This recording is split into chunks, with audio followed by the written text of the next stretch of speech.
Hello everyone, welcome back to F आज हम cover करेंगे हमारा यूनिट 3 ऑफ एडवांस जावा। तो एज यू कैन सी बहुत ही छोटी सी यूनिट है एंड इसमें गिनती के 8-10 टॉपिक है एंड इन्हीं सबसे क्वेश्चन आ रहे होते हैं। तो ऑलमोस्ट सारे इंपॉर्टेंट है, लेकिन सबसे इंपॉर्टेंट जो चीज़ है कि व्हाट इज़ जीएसपी एंड इसकी लाइफ साइकिल। लाइक इसमें से फॉर श्योर क्वेश्चन आ रहा होता है। बाकी हमारे टैग्स में से भी क्वेश्चन आ जाते हैं, इम्प्लिसिट ऑब्जेक्ट में से भी आ जाते हैं एंड कस्टम टैग लाइब्रेरीज में से भी। तो अभी ये सब हम देख रहे होंगे क्विक क्विक। सो JSP हमारा क्या है? JSP stand for Java server pages. तो JSP is a server side technology. Server side याद हमने पढ़ी थी, क्लाइंट साइड टेक्नोलॉजी होती है एक हमारी, एक होती है सर्वर साइड। तो क्लाइंट साइड में क्या होता है, ये बेसिकली यूज़र के ब्राउजर में रन होती है, मतलब कि क्लाइंट साइड में क्लाइंट, ये जो हम यूज़र का ब्राउजर है हम इसे क्लाइंट मानते हैं एंड ये हमारी सर्वर पे रन होती है, इसलिए हम लोग क्या बोलते हैं, सर्वर साइड टेक्नोलॉजी। ठीक है, इसको हम डिटेल में ऑलरेडी कवर कर चुके थे। तो अब हम एक बार इधर देखते हैं, हमने वेब टेक में भी कवर किया था इसको। So that enables developer to create dynamic. ये क्या करती है, हेल्प करती है डेवलपर्स को ताकि वो एक डायनेमिक, अब डायनेमिक क्या होता है, डायनेमिक सिंपली मीन्स कि वो हर यूज़र के लिए, लाइक जैसे मान लो मैंने कोई प्रोफाइल पेज खोल, मतलब मैंने कहीं लॉगिन किया एंड वहाँ पे अपनी प्रोफाइल खोली, तो वो ऑब्वियसली मेरे लिए अलग होगी। सबको सेम पेज नहीं, मतलब अलग अलग पेज दिखे, कस्टमाइज्ड पेज दिखे, बेसिकली वही चीज़। तो डायनेमिक हो गई एंड हो गई हमारी प्लेटफॉर्म इंडिपेंडेंट। प्लेटफॉर्म इंडिपेंडेंट क्यों है, क्योंकि हम जावा में यूज़ कर रहे हैं तो हम कहीं भी अपना ये कोड रन कर सकते हैं विदाउट वरिंग की OS का या मशीन उसका है ना। तो ये क्या है, वेब पेजेस यूजिंग जावा, कि हम dynamic platform independent web pages बना पाए using Java. JSP simplifies the development of web applications by separating presentation from business logic। अब ये क्या करती है, हमारी जो प्रेजेंटेशन है या फिर जो हमारा UI UX जो दिख रहा है, बेसिकली जो दिखने वाला पार्ट है, उसको अलग कर देती है किससे, बिजनेस लॉजिक से। अभी कैसे करती है ये सब हम देखेंगे। तो JSP अगर मैं इसको बताऊँ, देखो तो JSP is a view technology for Java web tyre. इसमें हमारा क्या होता है कि it allows embedding Java code in HTML using special tags, कि हम कुछ स्पेशल टैग्स यूज़ करते हैं। अगर मैं इसे लिखूँ JSP is equals to HTML, हाँ HTML प्लस जावा, तो ये हमारा JSP होता है अगर हम इसे एक ही उसमें सेंटेंस में डिफाइन करना चाहें। अब यहाँ पे HTML हमारा क्या कर रहा होता है, ये हमारा UI को हैंडल कर रहा होता है, यूज़र इंटरफेस को, लाइक इसके फॉर्म्स बना लिए हमने इसे यूज़ करके, बटन्स बना लिए। एंड जावा जो है हमारा वो क्या करता है, लॉजिक को हैंडल कर रहा होता है कि कैसे वो वैलिडेट होगा, यूज़र की जो ऑथेंटिकेशन है वो कैसे वो होगा। ठीक है, so at run time JSP are translated into servlets. अब हमने सर्वलेट से पढ़े थे, अब JSP और सर्वलेट में क्या फ़र्क है, सर्वलेट्स भी तो कुछ सिमिलर सा ही काम कर रहा था। तो ये वही बता रहे हैं कि जब एक्चुअल में जब JSP रन होता है ना, ये सर्वलेट हमारे प्योर जावा में होते थे। अभी डोंट वरी, मैं इसका ना डिफरेंस बता दूंगी, अगर आप भूल गए होगी यूनिट 2 तो हम इसको देख लेंगे डिटेल में, आपको दोनों चीज़ें क्लियर हो जाएंगी, so don't worry about that. तो देखो at run time JSP are translated into servlet. तो ये क्या हो जाते हैं, सर्वलेट में ट्रांसलेट हो जाते हैं बाय द कंटेनर, जैसे कि टॉम कैट वगैरह हो गया, और फिर इसे एग्जीक्यूट किया जाता है। ठीक है, तो अब ये देखेंगे हम कैसे, ये वाला point. So the output is sent to the client as HTML। तो जो फाइनल आउटपुट हमारा आता है, जैसे मान लो मैंने ये साइट एक कोई साइट जो है विकीपीडिया वो करवाई, तो जो मुझे दिख रहा है ना वो HTML है, जो पीछे का लॉजिक है वो जावा में है। अब देखो इसके बेनिफिट्स क्या होते हैं, key benefits, simplifies web development. एक तो वेब डेवलपमेंट को सिंपल कर दिया कि HTML में हमें वो लिखना है फ्रंट एंड JS जावा में हमें लॉजिक लिखना है। अब यहाँ पे क्या हो गया, प्रेजेंटेशन हमारी अलग हो गई एंड लॉजिक हमारा अलग हो गया। अब रीयूजेबिलिटी बढ़ गई जावा कंपोनेंट्स के लिए, क्योंकि हमने इसमें बीन्स यूज़ करेंगे, क्लासेस यूज़ करेंगे, तो हम उन्हें दोबारा दोबारा भी यूज़ कर सकते हैं ना, वही लॉजिक दोबारा लिखने की ज़रूरत नहीं है। तो इम्प्लिसिट ऑब्जेक्ट फॉर रिक्वेस्ट और रिस्पॉन्स हैंडलिंग, इसको भी हम डिटेल में कवर करेंगे। इम्प्लिसिट ऑब्जेक्ट क्या होता है अभी जस्ट पढ़ लो आप। सीमलेस इंटीग्रेशन विद सर्वलेट, कि हम इसे इंटीग्रेट भी कर सकते हैं चाहे तो सर्वलेट के साथ, फिल्टर के साथ, लिसनर्स के साथ, या और कोई जो हमारी जावा इंटरप्राइज एडिशन की टेक्नोलॉजीज़ हैं। तो मतलब इसका इंटीग्रेशन ईजी है क्योंकि जावा में है तो ऑब्वियसली। ठीक है, अब इसका सिंटेक्स वगैरह हम देखते हैं, पहले देखते हैं हाउ JSP वर्क्स, कैसे काम करती है। कि हमने एक JSP का पेज बनाया, जैसे हमारा जो फाइल है जैसे index.html होता है ना, वैसे ही हमारा जैसे मान लो मैंने एक बना दिया i.jsp, मतलब कोई भी file my file dot JSP करके, तो ऐसी हमारी एक फ़ाइल बन गई, राइट। तो अब देखो एक सेकंड में थोड़ा सा इरेज कर देती हूँ। आई वुड से कि ना कॉपी पेन लेके बैठना, शॉर्ट नोट्स टाइप बना लेना, 10% लिख लेना भले, ताकि वो रिटेन रहता है, वरना ऐसे मूवी की तरह चलता रहता है तो कुछ याद नहीं रहता। सो कंटिन्यू करते हैं, JSP पेज हमने बना लिया अपनी पूरी वो। ठीक है, तो अब की क्या किया, JSP कंटेनर के पास किया, जैसे टॉम कैट वगैरह हो गया, तो इसने क्या किया, ट्रांसलेशन किया। ट्रांसलेशन मतलब कि इस कोड को JSP वाले को सर्वलेट में कन्वर्ट कर दिया, तो सर्वलेट हो गया। अब सर्वलेट को कंपाइल किया and response to HTML client.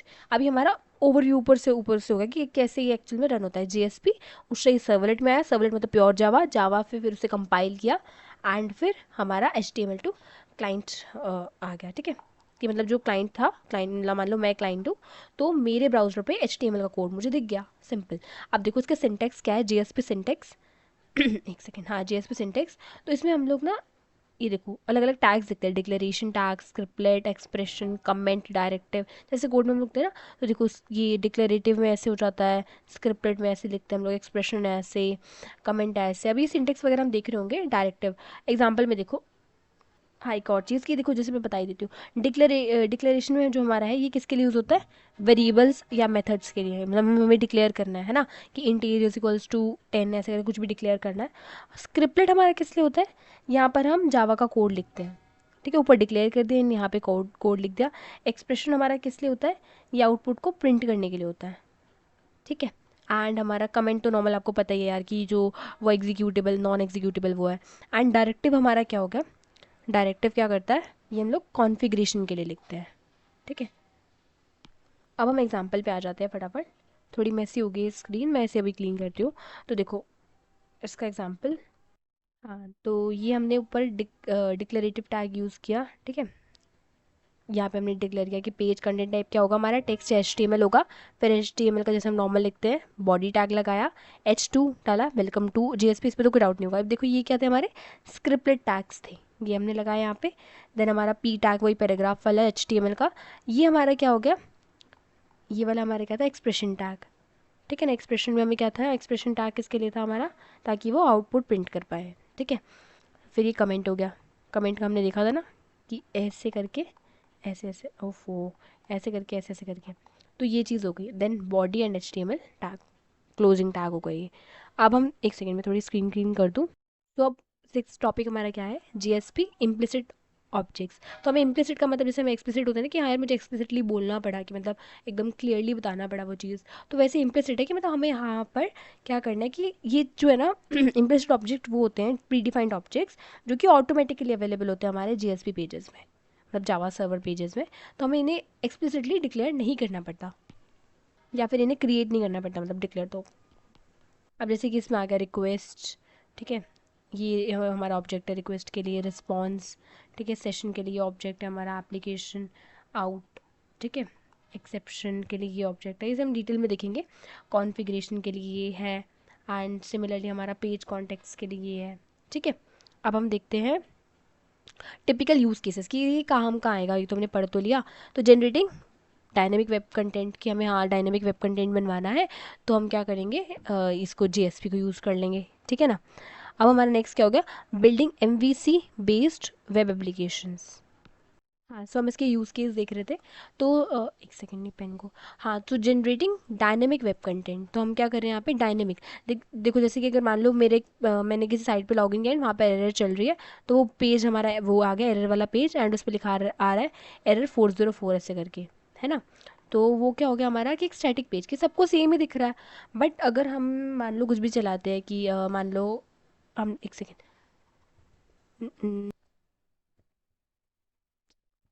हाँ सो मैं कह रही थी कि हम किसी भी सोशल मीडिया साइट, मान लो लिंक्डइन पे किसी पे भी लॉगिन करते हैं, तो सबके लिए अलग फीड होती है, कस्टमाइज्ड, और वो तो वो कैसे डायनेमिक है, कि अगर हम उस पर कुछ भी चेंज वगैरह करें तो हमें रिस्पॉन्स मिल रहा है ना, कि मतलब स्टैटिक नहीं, कि एक जगह फिक्स टाइप सी नहीं है।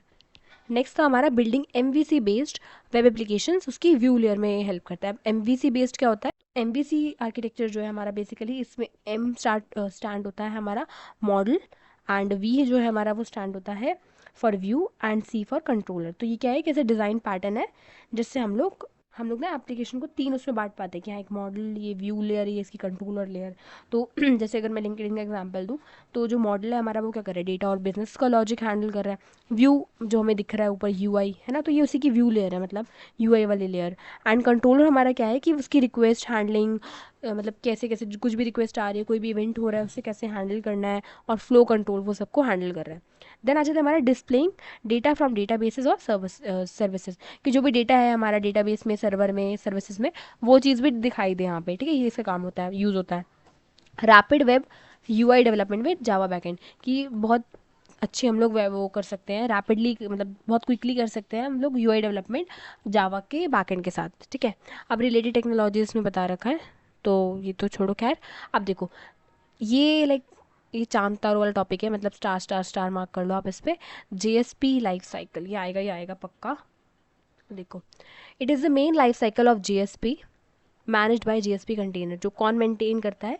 JSP container. मतलब ये क्या है? सीक्वेंस ऑफ स्टेप है जो कि फॉलो हो रहे हैं जीएसपी कंटेनर से, ताकि ये एकदम सीक्वेंशली परफॉर्म कर पाए। मतलब बेसिकली जब से ये मतलब इनिशिएट हुआ है, स्टार्ट हुआ है, बना है, उससे लेकर डिस्ट्रॉय होने तक, ठीक है। Till the response is send to client, की जब तक क्लाइंट के पास रिस्पॉन्स नहीं जाता हमारा। तो देखो, it is similar to the, एक सेकेंड यार, ये क्या हो, तो हम समझ रहे थे हमारा जीएसपी का लाइफ साइकिल, ठीक है। इसमें हमारा क्या है कि वही मैंने बताया कि सीक्वेंस ऑफ स्टेप्स है जो जीएसपी के स्टार्ट होने से लेके जब तक क्लाइंट को वो एचटीएमएल पेज या रिस्पॉन्स जो है वो सेंड नहीं हो जाता, तब तक ये कौन मेंटेन कर रहा होता है? JSP container. तो ये चीज़ हमने देख ली। It is similar to the life cycle of a servlet. कैसी है सर्वलेट की लाइफ साइकिल? अच्छा हाँ, पहले मैं ना एक बार आपको सर्वलेट और उसका डिफरेंस बता देती हूँ। तो देखो, सर्वलेट भी थे पहले से हमारे पास, राइट। फिर हमें इस डीएसपी की जरूरत क्यों पड़ी? तो Java server pages and servlet are technologies use to build dynamic web application in Java. दोनों का काम तो सेम ही है और दोनों सर्वर साइड टेक्नोलॉजी है। तो जीएसपी में ऐसा क्या आ गया कि जो हमें सर्वलेट में नहीं था? क्यों ऐसे? तो main difference in the way they are used, कि क्या है इनका मेन डिफरेंस, कि जो हमें से जिस तरीके से हमें से यूज़ करते हैं। जीएसपी से क्या है? हमारी व्यू टेक्नोलॉजी है, मतलब ये प्रेजेंटेशन के काम आती है, जबकि सर्वलेट जो है वो कंट्रोलर है। जब भी हमने पढ़ा ना, कंट्रोलर क्या करता है? ये लॉजिक वगैरह हैंडल करता है, और बेसिकली वो हैंडल कर रहा होता है हमारा कि कैसे जो है हैंडल करेंगे हम लोग यूज़र की रिक्वेस्ट को, है ना, यूज़र रिक्वेस्ट। और उसके अलावा जो हमारा मतलब जो बैकएंड की चीज़ है, वो चीज़ जो लॉजिकल चीज़ है वो कौन हैंडल करेगा? हमारा सर्वलेट। तो और डिटेल में से देखते हैं। यहाँ पे ओवरव्यू बता रखा है कि व्यू टेक्नोलॉजी है, ठीक है, use to create the presentation and UI of a web application, allows embedding Java code और एचटीएमएल कोड, जबकि प्योर एचटीएमएल प्योर जावा में होता है हमारा, ठीक है। एंड इसकी हमारी जो एक्सटेंशन है वो भी डॉट जावा होती है, जबकि इसकी डॉट जीएसपी होती है। And it is easier and faster to develop, की बहुत आसान है इसे डेवलप करना। एंड इसमें क्या होता है? कंट्रोलर टेक्नोलॉजी है, वो व्यू टेक्नोलॉजी। हमने जो एम सी वी पढ़ा ना, सॉरी एम वी सी, हमें भी ना, एम वी सी की मॉडल व्यू एंड कंट्रोलर। तो ये चीज़, it handles the request and response handle करता है ये। it is used to implement the business logic of a web application, right? It does not have any built-in support for creating UI। इसमें कोई UI के लिए specially वो नहीं है कि इसका काम ही कंट्रोलर का है। अब देखो, इसमें क्या है? यूज्ड फॉर प्रेजेंटेशन व्यू, वही चीज़ हमने देख ली, इसका अपना यूज़ है। दोनों की यूज़ के समझ में आके डायनेमिक कंटेंट ही करता है, और ये प्रोसेस करता है यूज़र की रिक्वेस्ट को और रिस्पॉन्स को। ये क्या कॉम्बिनेशन है किसका? जावा और इसका, ये प्योर जावा है, ठीक है ना। एंड इसमें क्या होता है? हमारा H T M L C S S J S और एम्बेडेड जावा कोड होता है, जबकि इसमें हमारा क्या होता है? No H T M L और नथिंग, बस जावा जावा जावा। एंड इसमें कैसे होता है कि converted into servlet by the container, ये डायरेक्ट कंपाइल हो जाता है, जबकि इसको इसमें कन्वर्ट होना पड़ता है, समझ रहे हो? तो ये चीज़, तो ये क्या इजी एंड फास्टर है, ये थोड़ा सा कॉम्प्लेक्स है और टाइम कंज्यूमिंग है।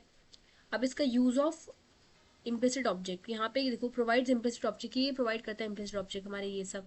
इसमें इम्प्लिसिट ऑब्जेक्ट नहीं होते, राइट। अब इसमें क्या परफॉर्मेंस क्या स्लाइटली स्लोअर, क्योंकि इसमें ट्रांसलेशन एक और फेज ऐड हो गया हमारा, कि पहले इसमें कन्वर्ट होगा देन होगा, यहाँ पे कोई ट्रांसलेशन नहीं, तो उस मामले में ये थोड़ा बेटर है ना। देन आ गया बेस्ट सूटेबल फॉर। अब दोनों के अपने ऐसे नहीं कि कोई एक बहुत ही बेकार है कि इसका तो नहीं, यूज केस के हिसाब से है जो भी है।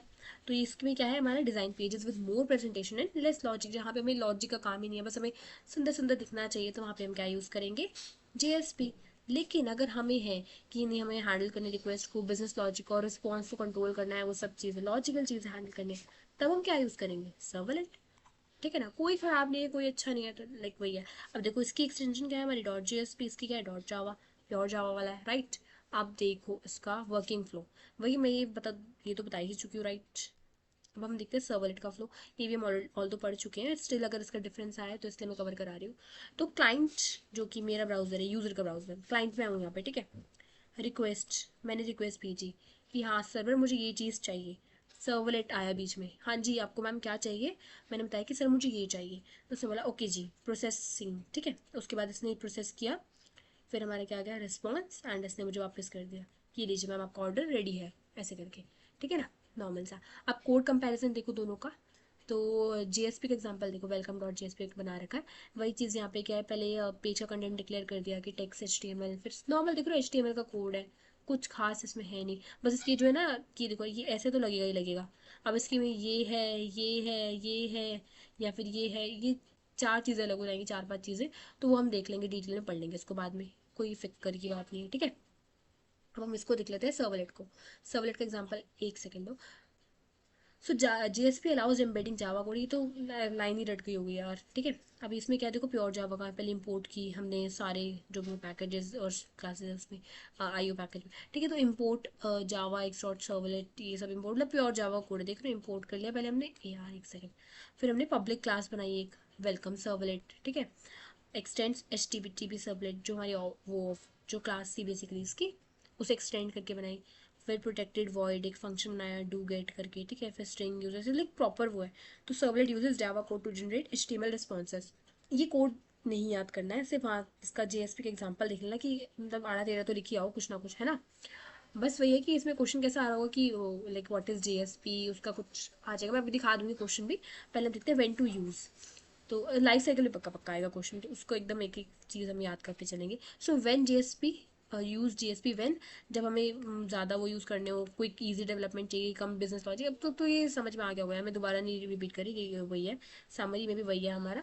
तो बेसिकली इसका यही था, ठीक है।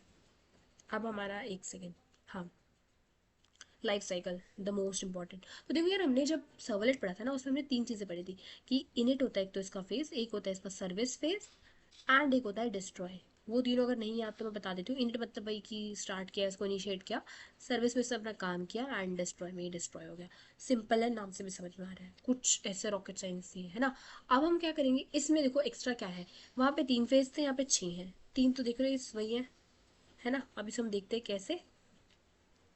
तो देखो कि इट अकर्स इन 2 फेजेस, के हमारे मेनली 2 फेज होते हैं।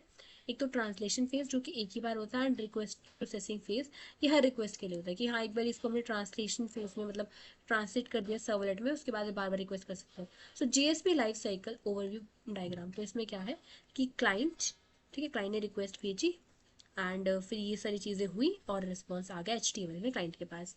तो JSP कंटेनर की पहले ट्रांसलेशन हुआ कि किसमें, JSP का सर्वलेट में, जावा वाले कोड में। फिर क्या हुआ, कंपाइलेशन, की जो सर्वर डॉट जावा वाली फाइल थी वो डॉट क्लास में, हमने पढ़ा नहीं है तो कंपाइलेशन का वही चीज़। अब लोडिंग हुई कि क्लास जो डॉट क्लास फाइल है उसको मेमोरी में लोड किया गया। फिर इंस्टेंशिएशन की इसमें क्या है, जो ऑब्जेक्ट है हमने उसका वो उसको बनाया, इंस्टेंशिएट किया, ठीक है। इनिशियलाइजेशन, तो JSP.init ये मेथड को हमने बुलाया। एग्जीक्यूशन, जैसे उसमें हमारा सर्विस मेथड था, इस पर कैसे हमारा अंडरस्कोर JSP सर्विस, राइट। उसमें हमारा क्या है, इनिट था JSP init, ठीक है ना, आई कैपिटल है क्योंकि अलग वर्ड है ना। तो वही चीज़। डिस्ट्रक्शन, वही वहाँ पे डिस्ट्रॉय था, यहाँ पे क्या है JSP डिस्ट्रॉय, बस इसके अंडरस्कोर है। 3 मेथड तो याद नहीं हो गई, बस हो गए, अब इनके बारे में पढ़ लेंगे, लिखा ना पेपर में। एंड एक प्रॉपर फ्लो चार्ट आप ऐसे बना कर आओगे, इसमें 7 है, 7 में लिखना है हमें, इसको हटा देना, ये 3 एंड ये 3 हम इसे लिख देंगे। तो मैं यहाँ पे एक बार थोड़ा डिटेल में समझाती हूँ। ट्रांसलेशन फेज में क्या है, the JSP page is translated into a servlet मतलब dot Java by container, normal ऐसे, ठीक है। अब इसमें क्या है, सर्वलेट जो है कंपाइल हुआ डॉट क्लास में, कि जो जावा हमारा जो जावा सी कंपाइलर है उसने क्या कर दिया, इसको डॉट क्लास में बना दिया। लोडिंग फेज की क्लास हमारी मेमोरी में लोड हो गई, and object of the generated servlet class is created, कि हाँ इंस्टेंट फेज आ गया हमारा। हम इसमें एक्चुअली ना ये वाला फेज मत लिखना, ये काट देना भले ही, ये 3 लिखना, एंड देन हमारे नीचे वाले 3 लिखना। ये मैंने ना गलत मार्क कर दिया, नीचे वाले 3 लिखना, मैंने उसको पढ़ा भी नहीं, मैं मार्क कर दिया, 1 मिनट। हाँ, सो ये वाला फेज हमें लिखना है एक तो, ओ एक सेकेंड।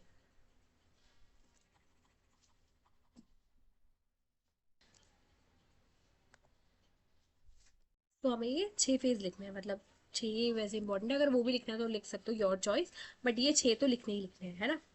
ये JSP रेट, JSP सर्विस, इसमें लिख देना कि रिक्वेस्ट और रिस्पॉन्स हमारा रहता है, ठीक है। देन हमारा JSP destroyed called only once. ये चीज़ तो अच्छे से पढ़ाई थी सर्वलेट में, तो मतलब इतना ज़्यादा कुछ है नहीं, ऊपर वाला 3 ध्यान रखना। ट्रांसलेशन, यानी कि ट्रांसलेशन में भी रिवाइज कराती हूँ फटाफट। ट्रांसलेशन क्या है, JSP का सर्वलेट में कन्वर्ट होना, यानी कि जो वेलकम डॉट JSP था वो क्या बन गया, वेलकम JSP और डॉट जावा, मतलब जावा का उसमें डॉट जावा होगा। अब डॉट जावा से हमें डॉट क्लास में कन्वर्ट करना है, तो डॉट क्लास में कर दिया। फिर उस क्लास को हमें मेमोरी में लोड करना है, वो भी कर दिया। अब क्या हुआ, init method, JSP init method हमारा कॉल्ड हुआ, ये भी एक बार, बस एक ही बार कॉल होता है। देन आ गया JSP सर्विस, ये मेथड जो है रिक्वेस्ट पे वो होता है, मतलब जो अगर कोई क्लाइंट जो है वो रिक्वेस्ट करता है तो उसके टाइम पे वो होता है, मतलब कॉल होता है। देन उसके बाद क्या हो गया, रिस्पॉन्स दिया उसने, उसके बाद ही क्या हो गया, डिस्ट्रॉय हो गया। ठीक है, तो यहाँ पे मतलब ऐसे उसका ही वो इंटर क्या बोलते हैं उसे, इन्फ्रेंस लिखा रखा है कंक्लूजन टाइप, कि ट्रांसलेशन, कंपाइलेशन, लोडिंग और ये सब जो है एक ही बार अकर होते हैं। ठीक है, उसके बाद क्या होता है, execution phase occur for every request. जो एग्जीक्यूशन फेज है वो बार बार अकर होता है, जो सर्विस वाला फेज है ना। तो द डिस्ट्रक्शन फेज वो भी जो है एक ही बार होता है, once when the JSP stop और ये सब। ठीक है, तो लाइफ साइकिल क्या है कि जीएसपी कंटेनर मैनेज करता है और बेसिकली एक सर्वलेट है, लेकिन क्या है, बैकएंड पे, बस वही चीज़ देखो ये बता रखा है। ठीक है, अब ये हमारा हो गया ये भी अच्छे से। अब हम आगे चलते हैं। अब देखो जीएसपी टैग्स एंड टाइप्स। अब जीएसपी की कुछ टैग्स होते हैं और उनके टाइप्स क्या क्या होते हैं वो हम पढ़ेंगे। तो JSP tags are special element. ये क्या है, हमारे स्पेशल एलिमेंट्स हैं। जैसे हमने एचटीएमएल टैग पढ़े हैं वैसे ही समझ सकते हो उससे रिलेट करके। तो ये क्या है, स्पेशल एलिमेंट्स है जो कि हम लोग यूज़ करते हैं जीएसपी पेजेस में टू एम्बेड जावा कोड, ताकि हम लोग जावा का कोड एम्बेड कर पाए। किसमें, HTML में है ना, HTML को जावा की कोड में एम्बेड कर पाए। एंड परफॉर्म कॉमन टास्क, और हम जो है कॉमन जो हमें टास्क करने हैं वो सब हम कर पाए।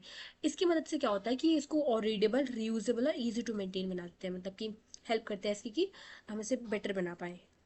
तो मैं दोबारा एक बार रिपीट करती हूँ। तो जीएसपी टैग्स मैंने क्या है, जैसे HTML के टैग्स होते हैं उसमें हम लोग देखते हैं ना, बॉडी टैग, हेड टैग वगैरह।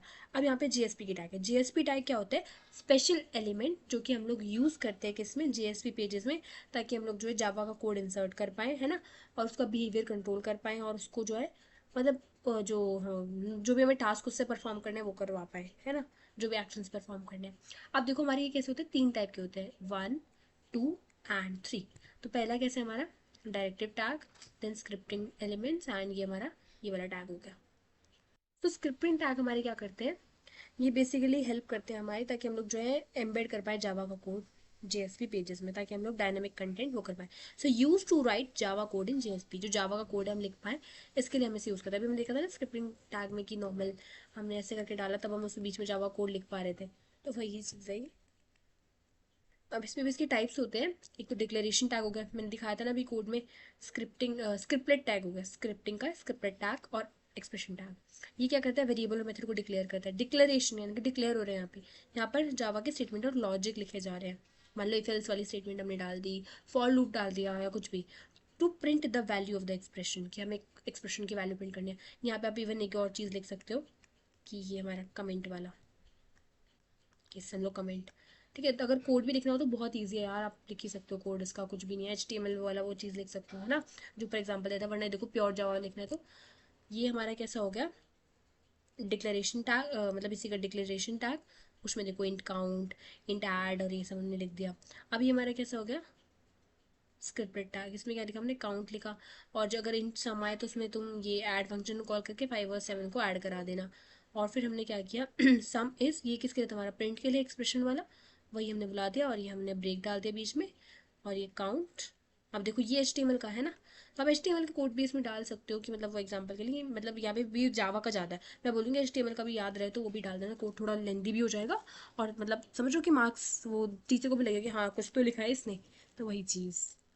या देखो कोड नहीं भी आता है ना, थोड़ा मतलब ऊपर नीचे थोड़ा बहुत मतलब रिलेटेड तो लिखा ना, एटलीस्ट लगेगा कि एफर्ट्स तो किए हैं ना। खाली छोड़ने की जगह कि नहीं यार मैं तो बस थ्योरी लिख के आ गया, नहीं नहीं, मतलब जस्ट ये मेरी एडवाइस है, बाकी फॉलो करना ना करना योर चॉइस।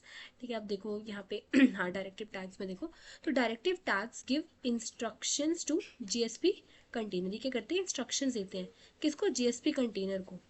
कंटेनर ही था ना जो मतलब इसको हैंडल कर रहा था पूरा। Before the page is translated in server, कि एक पेज जो है जेएसपी का पेज वो सर्वर में ट्रांसलेट हो, उससे पहले जो उसे इंस्ट्रक्शंस देने होते हैं कौन देता है, डायरेक्टिव टैग्स देते हैं। कैसे क्या ये हम देखते हैं। सो डायरेक्टिव टैग हमारा क्या है, बेसिकली ये हमारे कंटेनर को बताते हैं कि जो पेज है इसके बारे में इंफॉर्मेशन वगैरह, जैसे हमने वो एक लाइन पढ़ी थी ना कि पेज जो है इसका कंटेंट कैसा है, HTML है या कुछ, तो वही चीज़ की मतलब एक स्पेशल इंस्ट्रक्शन दे दिए इसने किसको, जीएसपी कंटेनर को, ताकि उसे इन्फॉर्मेशन प्रोवाइड कर पाए। और इसी की वजह से जो है पूरा पेज जो है वो हमारा इफेक्ट भी होता है। कैसे होता है ये मैं समझाती हूँ, देखो इसका सिंटेक्स कैसे, पहले हमारा एक मिनट यार। हाँ, तो इसका सिंटेक्स हमारा कैसा है हम लोग ये यूज़ कर रहे हैं and at the rate use कर रहे हैं, फिर हम ये क्लोज कर रहे हैं। ठीक है, तो डायरेक्टिव टैग में हमारा क्या आ गया, ये एंड ये। ठीक है, अब इसमें क्या हुआ, directive attribute is equals to value. देखो जैसे यहाँ पे क्या था, पेज कंटेंट, एक सेकंड, ये था हमारा, है ना, page content is equals to, ये बता रहा है कि पेज का कंटेंट कैसा है, ये बता रहा है कि सर जेएसपी कंटेनर सुनो सुनो, वो बोलता है हाँ सुनाओ, तो बोलते हैं जो हमारा पेज का कंटेंट है ना इसमें एचटीएमएल और टेक्स्ट ही आना चाहिए, बोलते ओके सर, और इसका जैसे कैरेक्टर सेट जो यूटीएफ जो भी ये 8 सेलेक्ट कर दो, लैंग्वेज जो है वो जावा है, इंपोर्ट कर दो इसको, बोलते हैं जी सर हो जाएगा, मतलब उसको इंस्ट्रक्शन दिए सुन भाई ये कर, ठीक है। अब इसके टाइप्स क्या क्या हो सकते हैं, एक तो पेज, इंक्लूड और टैगलेब। नीचे तीनों का एग्जांपल है। पेज क्या करता है, डिफाइन करता है कि क्या प्रॉपर्टीज है इस पेज की, है ना, वो चीज़ है, मतलब पेज की पूरी सेटिंग को उसने की कौन से पैकेज हमें चाहिए, कैसे एरर हैंडल करनी है तुम्हें, ठीक है ना, लैंग्वेज कौन सी है, पेज कंटेंट क्या है, ये सब कुछ, ठीक है। अब नेक्स्ट हमारा आ जाता है ये वाला इंक्लूड, कि includes a file at a translation time, कि देखो इसने क्या किया, यहाँ पे डिक्लेरेटेड डिक्लेरेशन, यार एक तो ना मैं डिक्लेरेशन बोल देती हूँ, डिक्लेरेटिव है, डिक्लेरेटिव, डिक्लेरेशन हमारा इसमें है ना, प्लीज आप मत कंफ्यूज होना मेरे बोलने से। तो include file is equals to header dot JSP. अभी क्या कर रहा है कि कह रहा है, इसको बोल रहा है कि ऐसे ने ये लगाया, है ना, उसकी ये कह रहा है कि इंक्लूड करो किसको, फाइल को, हेडर डॉट जेएसपी। पेज वाला आपने देख लिया है ना कि पेज की सेटिंग बता रहे हैं, इंक्लूड मतलब कि कोई फाइल वगैरह में अगर हमें चाहिए ट्रांसलेशन के टाइम पे, तो हाँ जी आप ये फाइल भी इंक्लूड कर लो इसमें। टैग लिब क्या करते हैं, डिक्लेयर कस्टम टैग लाइब्रेरी, जैसे कि हमने देखो टैग लिब समझ आ रहा है ना, लाइब्रेरी को टैग कर दो, तो ये इसने ऐसे करके टाइप टैग कर दी, ठीक है। सो ये जो हमारे टैग्स है ना, बेसिकली क्या होता है, जब हमारा ये कोड कंपाइल होता है ना, कंपाइलेशन वाला फेज होता है, उसके टाइम पे ये सारे टैग जो है वो प्रोसेस होते हैं कि अच्छा हाँ इसको पता चला कि अच्छा डायरेक्टरी टैग से हमें पता चला कि पेज की रिक्वायरमेंट वगैरह क्या, शिफ्टिंग से हमें कोड का पता चला। अब एक और टैग रह गया हमारा स्टैंडर्ड एक्शन टैग, इसको भी एक बार देख लेते हैं फटाफट। थोड़ा सा ना, तो देखो standard action tag, pre defined tags provided by GSP to perform common task without writing Java code।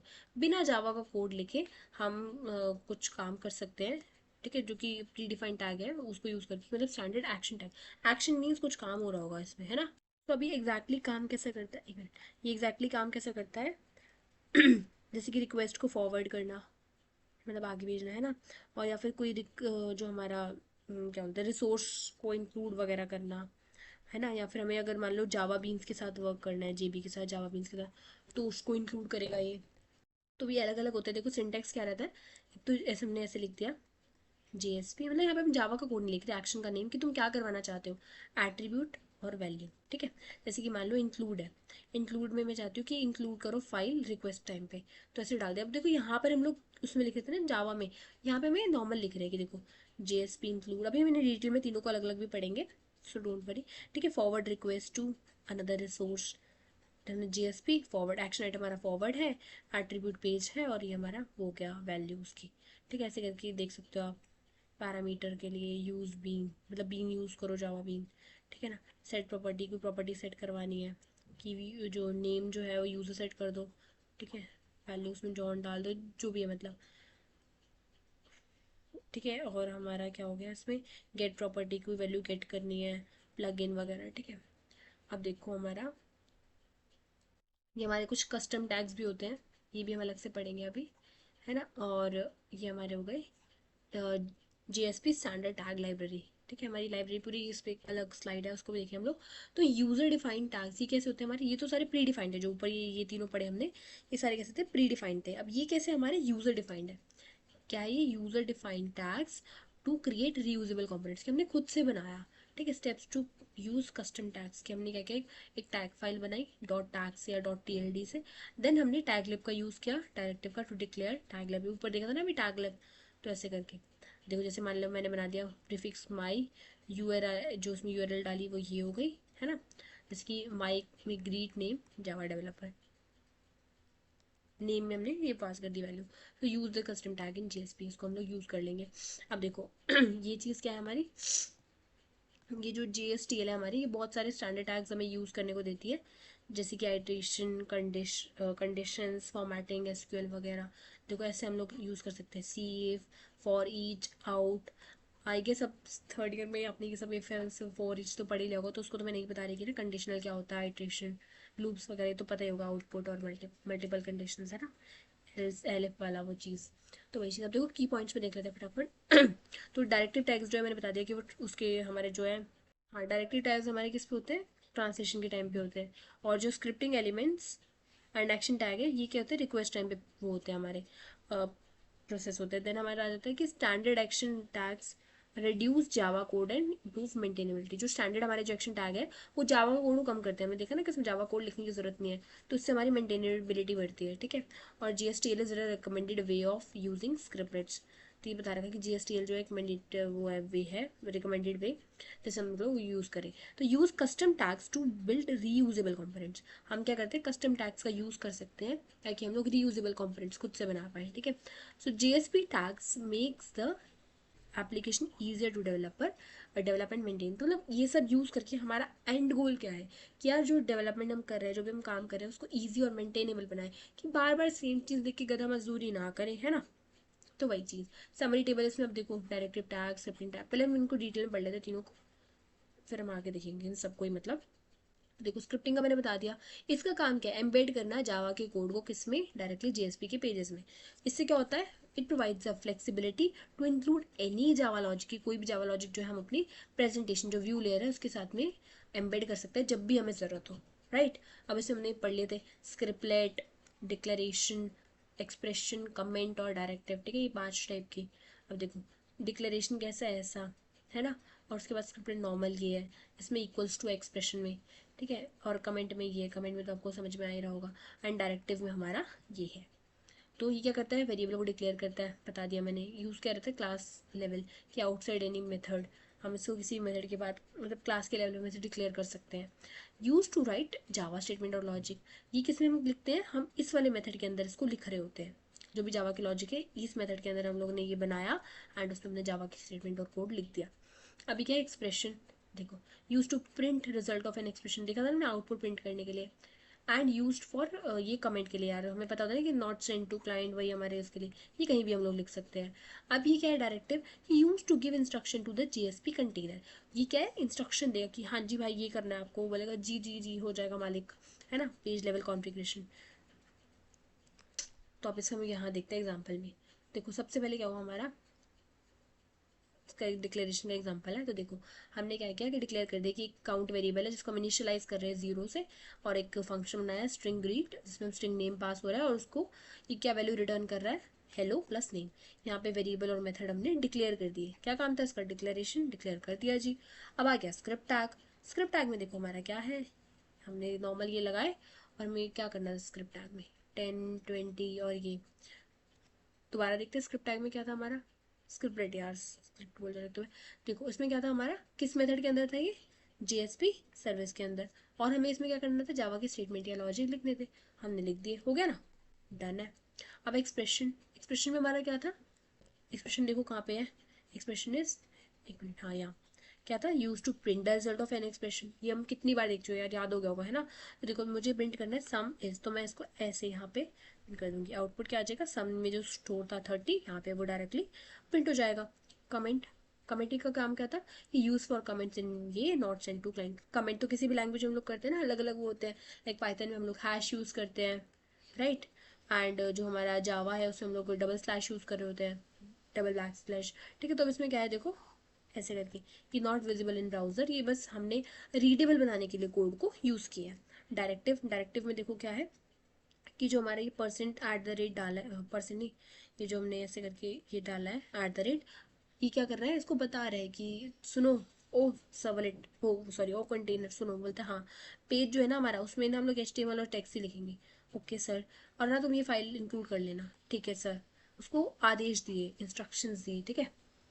अभी हमारा हो गया ना कि यूज द, ये क्या सॉरी अंडर द हुड। अब देखो ये मतलब कि बैकएंड वाली चीज़ कैसे हो रही है, कि देखो जेएसपी कंटेनर जो है हमारा, मान लो टॉम कैट है, वो क्या कर रहे हैं, ट्रांसलेट कर रहे हैं जावा के पेज को सर्वलेट में, ठीक है, ट्रांसलेशन फेज।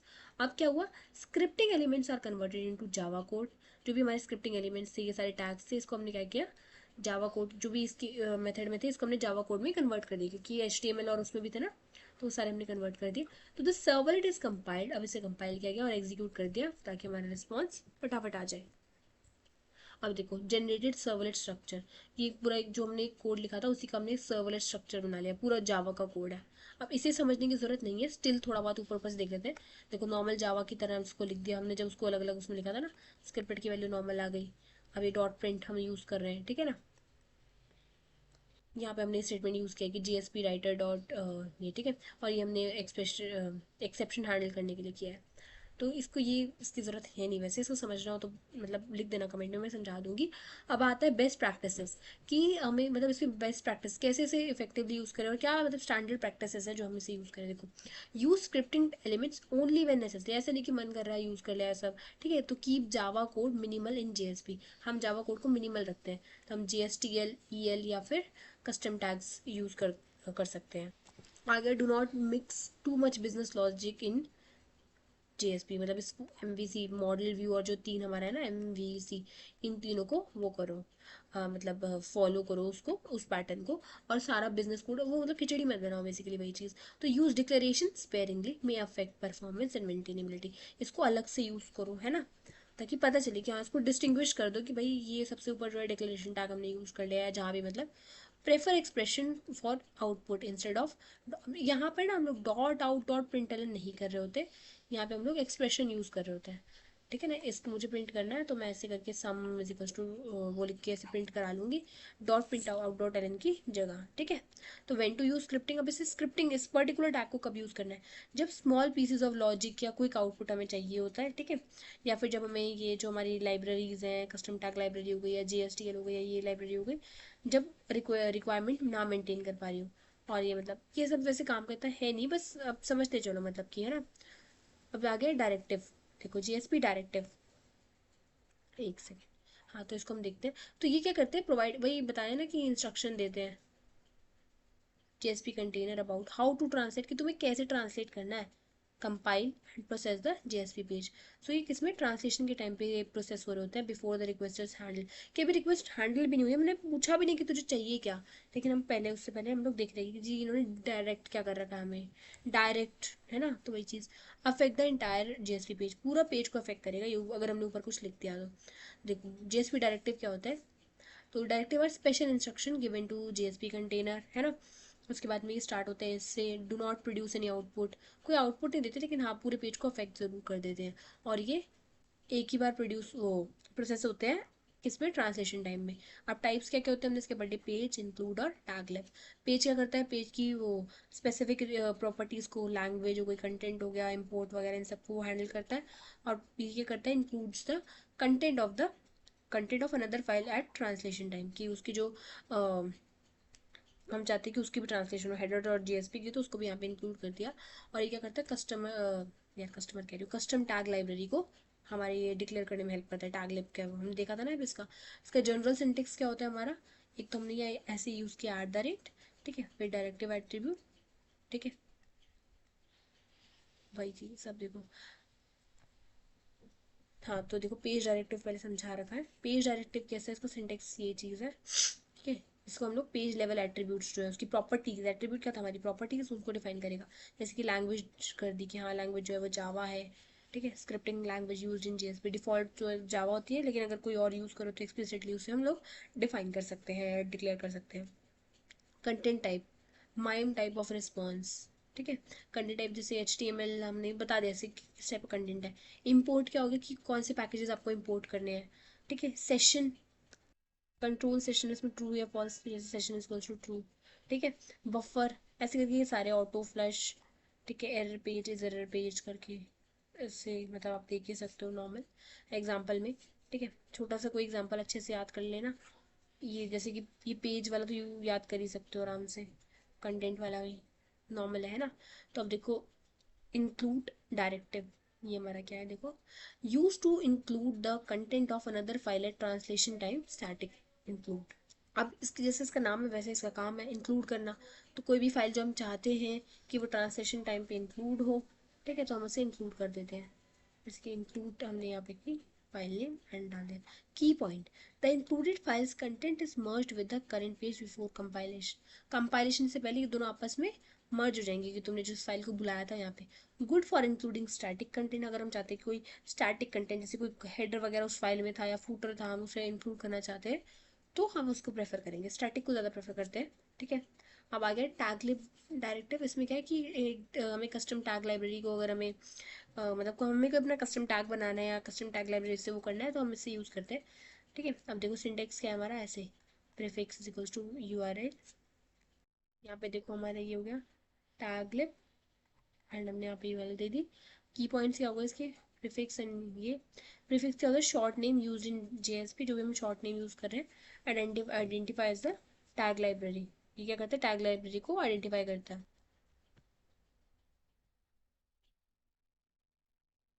सब हम इसके इंपॉर्टेंट पॉइंट्स देखते हैं। ये क्या हो गया, directive are processes translation time, ये हमने पढ़ी लिया ऑलमोस्ट। कि जो हमारा जो है ट्रांसलेशन टाइम पे जैसे जो फेजेस थे हमने पढ़े थे, ट्रांसलेशन, कंपाइलेशन, लोडिंग। तो उसमें सबसे पहले फेज में हमारा प्रोसेसर होता है डायरेक्टेड टैग, ठीक है। So they affect the entire JSP page when they are declared. तो ये पूरे पेज को अफेक्ट कर देते हैं, कि विजिबल नहीं होते आउटपुट में, लेकिन पूरे पेज को अफेक्ट जरूर कर देते हैं। और use page directive for configuration, कि हमें पूरे पेज का कॉन्फ़िगरेशन करना है, कुछ इंक्लूड करना है, ठीक है, स्टैटिक कंटेंट या फिर टैगलिब, ये सब के लिए, ठीक है।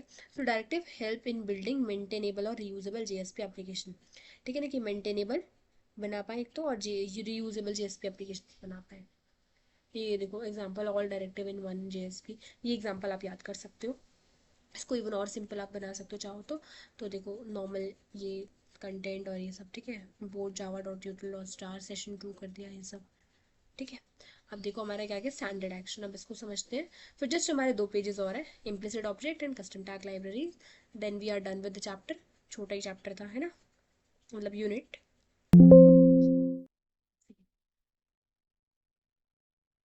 सो जेएसपी, जावा स्टैंडर्ड एक्शंस।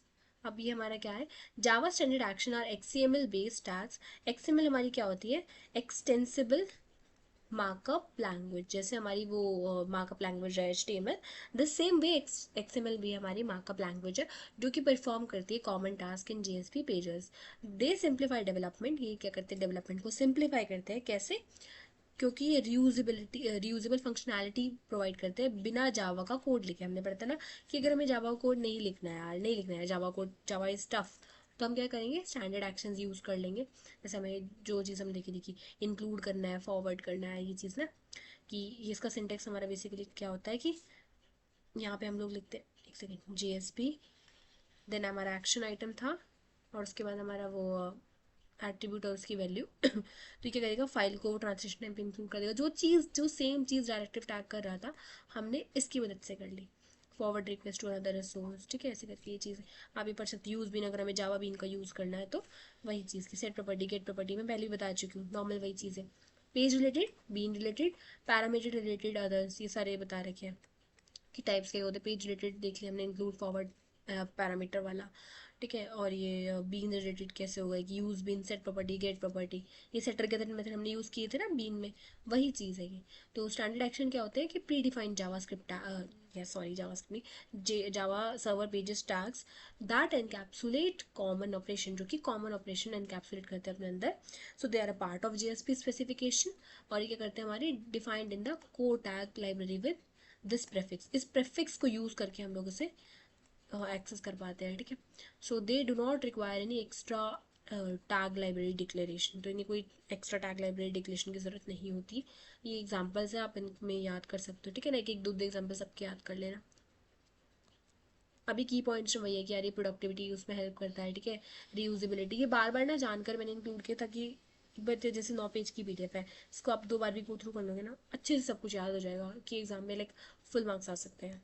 अब देखो, prefer standard actions over scripting element, कि मतलब ये क्या बोल रहा है, कि प्रेफर करो standard application instead of scripting element, जो हमने देखा था ना, स्क्रिप्टिंग एलिमेंट आ उसकी जगह पे इसको प्रेफर करो, ठीक है। सम टैग्स एक्शंस लाइक ये plugin are deprecated in modern application, जो ये वाले टैग्स है ना, ये आजकल नहीं यूज़ हो रहे होते। तो नोट्स में देखो, standard actions are evaluated by JSP container using translation और रिक्वेस्ट प्रोसेसिंग।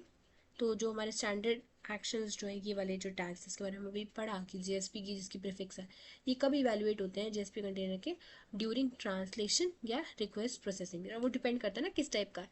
अगर हम लोग ने देखो, मैं कर एक मिनट, अगर ये वाला है कि इंक्लूड करो, फॉरवर्ड करो, ये सब मतलब ऊपर ही डिक्लेयर कर रखा है, और वो चीज़ अगर हमें पहले इंक्लूड करनी पड़ेगी ना फाइल, तो वो ट्रांसलेशन फेज पे जाएगा। लेकिन हमें कहीं पर बीन की ज़रूरत पड़े रिक्वेस्ट के दौरान, तो वो रिक्वेस्ट के टाइम पे कर लेगा, डिपेंडिंग ऑन द नीड, ये दोनों फेज में हो जाता है हमारा। अब आगे हमारा JSP इम्प्लिसिट ऑब्जेक्ट। अब मैं ज़्यादा टाइम नहीं लूँगी, फटाफट से ना, ज़्यादा डिटेल में ना जाके, जो बस इंपॉर्टेंट पॉइंट है उसे ही पढ़ते हैं फटाफट। आई मीन पहले भी इंपॉर्टेंट ही पढ़ा रही थी, जस्ट मीन कि मैं ज़्यादा उसको डीप में नहीं जाती, जितना एग्जाम रिलेवेंट है उतना ही रखते हैं। सो जावा इम्प्लिसिट ऑब्जेक्ट्स हमारे क्या है कि जेएसपी जो है ना, ये क्या कर, यार तो जावा बोले मैंने, जेएसपी इम्प्लिसिट ऑब्जेक्ट हमारे क्या है, जेएसपी जो है वो प्रोवाइड करती है number of built in objects, कुछ बिल्ट इन ऑब्जेक्ट्स प्रोवाइड करती है दैट आर इम्प्लिसिटली, कैसे वो इम्प्लिसिटली अवेलेबल है, मतलब हमें उन्हें खुद से डिक्लेयर वगैरह नहीं करना पड़ रहा, ठीक है। दीज ऑब्जेक्ट्स मतलब खुद से डिफाइन नहीं करना पड़ रहा, तो in every page, so these object can be return directly without declaration, हम इन्हें बिना डिक्लेरेशन के, बिना डेफिनेशन डिफाइन किए किसमें क्या करने का नहीं, वो यूज़ कर सकते हैं। देखो जैसे कि इम्प्लिसिट ऑब्जेक्ट में पहला हमारा क्या, request, then response, session, application, जैसे गो थ्रू करो मैं फिर बताती हूँ, out, exception, configuration and page context. अब एक एक करके सबको समझते हैं। इसका टाइप क्या होता है कि HTTP सर्वलेट रिक्वेस्ट, मतलब हमने पढ़ा ना यार कि क्लाइंट और सर्वर वाले जो चीज़ हम पढ़ चुके हैं, है ना। तो ये सर्वर से टेक्नोलॉजी, मतलब जो भी रिक्वेस्ट क्लाइंट से आ रही है ना, उसको ये हैंडल करेगा, उसका डेटा जो भी है स्टोर कर लेगा। रिप्रेजेंट द क्लाइंट रिक्वेस्ट, ठीक है, रिप्रेजेंट करता है। कंटेन्स रिक्वेस्ट पैरामीटर्स, जो भी रिक्वेस्ट की पैरामीटर्स है उसको भी कंटेन करता है, जो भी एट्रीब्यूट या हेडर कुछ भी आया है उसके साथ में, तो उसको। स्कोप क्या है इसका, रिक्वेस्ट है, मतलब जब तक वो रिक्वेस्ट है तब तक ही रेलेवेंट रहेगा, वरना उसके बाद इसका क्या स्कोप। जैसे कि मान लो string name is equals to request dot get parameter name, ठीक है, ऑब्जेक्ट, एक object OBJ equals to request dot get attribute data. अब देखो यहाँ पे क्या हुआ कि स्ट्रिंग नेम ने क्या किया, इसकी वैल्यू स्टोर कर ली, जो भी इस पैरामीटर से हमारी वैल्यू आ रही है, ठीक है, इस वेरिएबल में, नेम वेरिएबल में। अब इस जो हमारा बैकेंड पे जो भी डेटा है उसको फेच करने के लिए हम ये यूज़ करेंगे, हमने एक ऑब्जेक्ट बनाया और उसमें गेट एट्रीब्यूट में डेटा हमने गेट कर लिया, ठीक है। मतलब इसमें क्या है, हमें बैकेंड से डेटा रिसीव करना है, ये लाइन उसके लिए, एंड ये हमने हमारे स्टोर करने के लिए। अब हमारा आ गया HTTP सर्वलेट रिस्पॉन्स, ये करते हैं सर्वर के रिस्पॉन्स को, रिक्वेस्ट एंड रिस्पॉन्स, समझ गए ना। तो use to set headers, cookies या कंटेंट टाइप, स्टेटस, ये सब। और इसका स्कोप क्या है, पूरे पेज का, पेज है इसका स्कोप, ठीक है। तो response dot set content type HTML।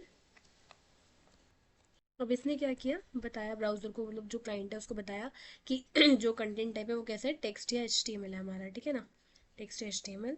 और ये वाला जो हमारा है रिस्पॉन्स डॉट सेंड डायरेक्ट, ये जिसने रिस्पॉन्स किया कि ये दूसरे, मतलब जो हमारा लॉगिन डॉट जेएसपी था उसको रिस्पॉन्स भेजो, ये चीज़ जो भी उसने भेजना था, रिक्वेस्ट का रिस्पॉन्स प्रोसेस करके जो भेजना था वो चीज़। HTTP सेशन, अब ये हमारा क्या है, रिप्रेजेंट द यूज़र सेशन, की मान लो मैं एक यूज़र हूँ, मैंने कोई साइट खोली, तो जो सेशन पूरा मेंटेन होता है, क्या आता है कि सेशन टाइम्ड आउट, जैसे जेई की वेबसाइट पे आता है, तो वही चीज़। तो use to store session specific attributes, मान लो अगर लॉगिन से हम लोग 40 मिनट तक उसमें रह सकते हैं उसी विंडो पे, उसके बाद अपने उस विंडो को इनएक्टिव कर देते तो वो सेशन ही वो जाता है ना, तो वही चीज़, इसका स्कोप कितना है, सेशन तक है, ठीक है। अब इसमें क्या है, देखो session dot set attribute, user, user object. Set से हम क्या कर रहे हैं, बेसिकली स्टोर कर रहे हैं उसकी वैल्यू को, और गेट से हम लोग क्या कर रहे हैं, उसकी वैल्यू को ऑब्जेक्ट बना के रिट्रीव कर रहे हैं, ठीक है। कोड वाले उसमें नहीं समझ में आ रहा है, छोके। अब देखो सर्वलेट कॉन्टेक्स्ट, देखो सर्वलेट कॉन्टेक्स्ट में हमारे क्या है, ये कर रहा है, रिप्रेजेंट कर रहा है एप्लीकेशन को, जो हमारी वेब एप्लीकेशन है उसको, शेयर्ड अमंग ऑल यूजर्स की, मतलब ग्लोबली उसको हमने डिक्लेयर करते हैं, इसका स्कोप पूरे ऑब्जेक्ट तक रहता है, पूरे एप्लीकेशन तक रहता है। एप्लीकेशन में हमने देखो ये सिर्फ सेशन के लिए हमने किया था कि ये जो यूज़र है ना इसको ये सिर्फ वो कर दो डिक्लेयर, ठीक है, ऐप का नेम कर दो माई ऐप, ये पूरे उसमें चेंज होगा। स्ट्रिंग ऐप, स्ट्रिंग मतलब टाइप कन्वर्जन किया, application dot get attribute app name, इससे हमने इधर सेट किया, इधर से गेट कर लिया नॉर्मल। जीएसपी राइटर, अब जीएसपी राइटर हमारा क्या है, मतलब जो हमारा वो था, ये क्या है, टैग हमारा आउट, एंड ये जीएसपी राइटर है इसका वो, ठीक है। तो use to send output to the client, कि हमें बाहर क्लाइंट को आउटपुट भेजना है, सिमिलर टू प्रिंट राइटर, जैसे हम प्रिंट राइटर लिखते थे ना उसमें, वैसे इसका स्कोप क्या है, उस पेज तक है, जो भी जीएसपी पेज है हमारा, out dot print L N hello JSP, out dot write welcome, ऐसे करके, ये मतलब इसने आउटपुट किसको भेज दिया, ब्राउजर को।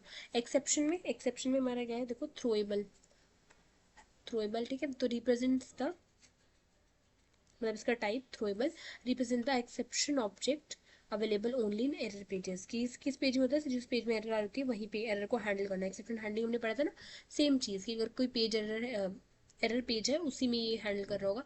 जैसे कि मान लो string message is equals to exception dot get message, ये जो एक्सेप्शन वाला था वो हमने गेट कर लिया, then exception dot print stack trace, ठीक है। और आउट, जो भी हमें मैसेज प्रिंट करवाना था हमने वो करवा दिया। एंड देन आ गया हमारा सर्वलेट कॉन्फ़िगर और पेज कॉन्टेक्स्ट। तो देखो ये क्या है, हमारा कॉन्फ़िगर टैग है, इसका टाइप हो गया हमारा servlet configure, provides configuration information about the servlet, कि जो भी हमारी सर्वलेट को मतलब हमें कॉन्फ़िगर करने के लिए इन्फॉर्मेशन रिक्वायर्ड है, कॉन्फ़िगरेशन इन्फॉर्मेशन, वो चीज़। अब इसका क्या रहता है, पेज रहता है स्कोप हमारा। देन आ जाता है हमारा string C G F configuration is equals to, मतलब ये सी जी एफ वही उसकी वो लिख रखी है, हमने ये डिक्लेयर किया नाम, ठीक है। तो config is equals to get init parameter configuration name. हाँ, सो कॉन्फ़िगर, ये जो कॉन्फ़िग है ये हमारा, ये क्या है, ये क्या कर रहा है हमारा, ये सर्वलेट कॉन्फ़िगरेशन ऑब्जेक्ट है, ठीक है। एंड देन हमारा हमने क्या किया, इस मेथड को, इस ऑब्जेक्ट डॉट मेथड को हमने बुलाया गेट इनिट पैरामीटर। ये क्या कर रहा है हमारा, जो हमारी वेब डॉट एक्सएमएल करके फाइल है उसमें क्या कर रहा है, या फिर जो हमारी कॉन्फ़िगरेशन फाइल होगी उसमें से इस किसकी वैल्यू को फेच कर रहा है, इसकी कॉन्फ़िगर डॉट कॉन्फ़िगर नेम की। अब हमारा आ गया पेज कॉन्टेक्स्ट, ठीक है। इसका type page context, provide access to other implicit objects and utility methods.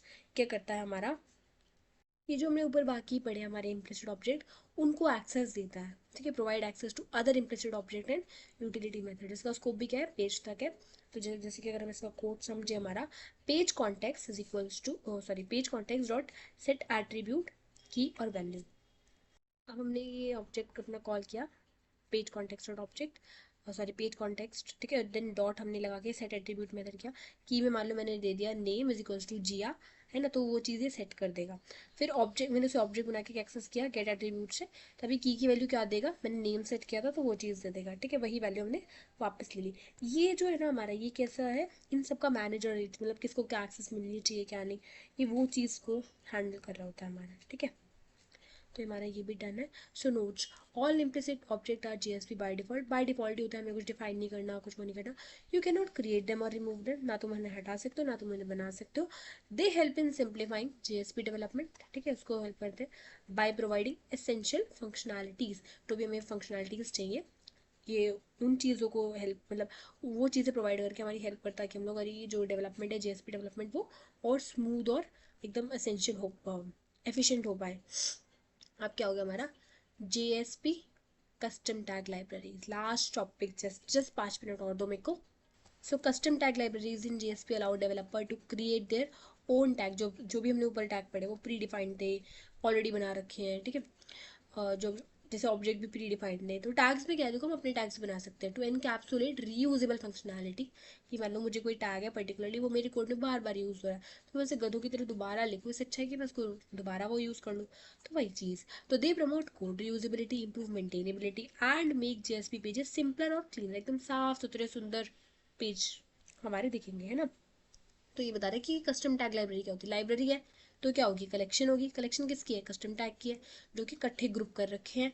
अब it allows developer to define new action and behavior, जो भी नए एक्शन नए बिहेवियर जो कि ऑलरेडी डिफाइन नहीं है, हम जिन्हें डिफाइन खुद से करना चाहते हैं, वो चीज़ हमें ये हेल्प करती है, वो मतलब हम लोग इसे डिफाइन कर पाए वो चीज़, ठीक है।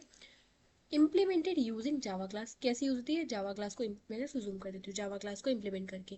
रीयूजेबल इन मल्टीपल जेएसपी पेजेस, क्या है ये रीयूजेबल है, अगर मल्टीपल जेएसपी पेजेस है तो उसमें हम लोग यूज़ कर सकते हैं।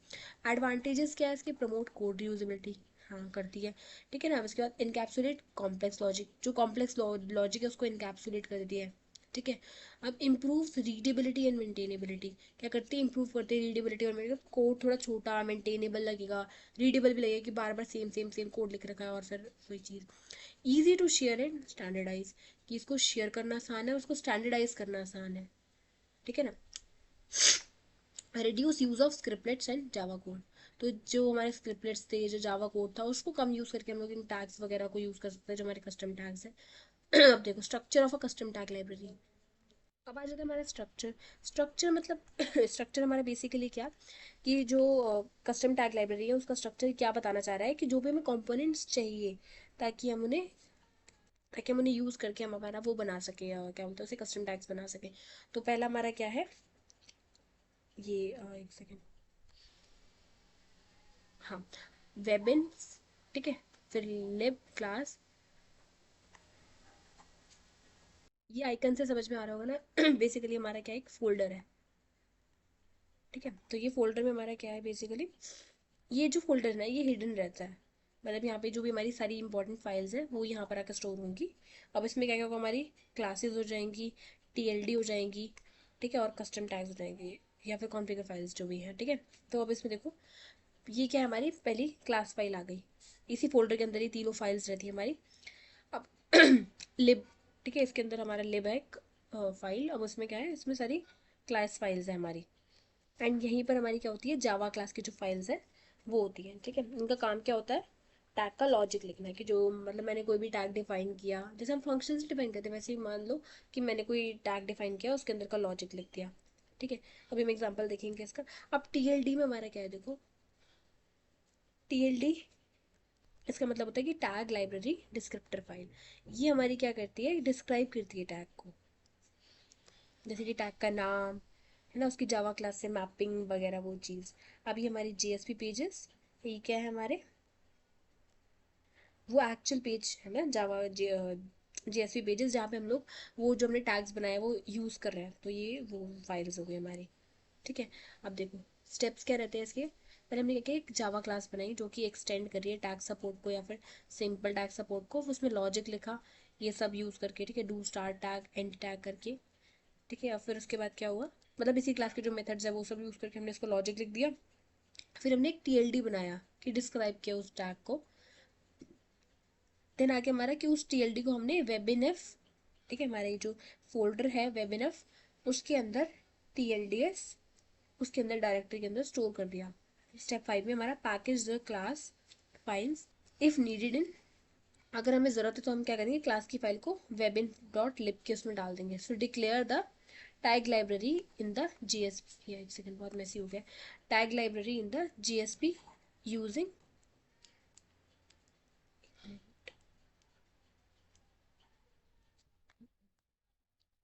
हाँ, so JSP using the taglib directive. अब इस टैगलिब डायरेक्टिव को यूज़ करके हम लोग क्या कर सकते हैं, जो टैग लाइब्रेरी है उसको हम लोग डिक्लेयर कर सकते हैं, किसमें, जावास्क्रिप्ट पेज में, ठीक है ना।